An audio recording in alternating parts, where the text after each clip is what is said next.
আপনার ছেলে আপনার মানে সবচেয়ে কাছের সন্তান, সবসময় তার পিতা মাতার কাছে সবচেয়ে কাছের মানুষ হয়, সবচেয়ে কাছের।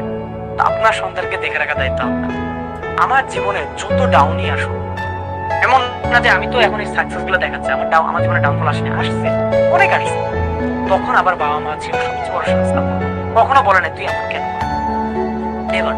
তো আমার মা আমার বাবা সবসময় আমাকে সাপোর্ট দেওয়ার চেষ্টা করেছে। তার ফলাফলে আমি একদিন না একদিন তাদের কথা উঁচু করতে পেরেছি, তাদেরকে সম্মান দিতে পেরেছি। এবং তাদেরকে অনেকে বলে এই আপনি নোমানের মা না, আপনি নোমানের বাবা না। তো এটা আমার কাছে যে কতটা গর্বের, এটা যে আমার বাবা মার কাছে কতটা গর্বের, এটা আপনি জানেন। তা আপনারা তাদের সন্তানদের যে অবস্থায় আসুক আপনারা পাশে থাকুন।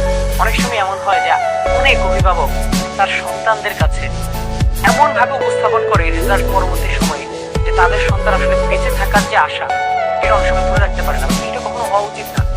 একজন সন্তান হিসেবে কখনোই আমাদের বাবা মার কোনো একটা কথায় অনেক বেশি রাগ করে ফেলা বা বাবা মার একটা কথায় যে আমরা আমাদের জীবন থেকে অনেক গুরুত্বপূর্ণ জিনিস হিসেবে কখনো হতে পারে না বা হওয়া উচিত না। একটা অভিভাবকের আসলে এরকম বলা উচিত না।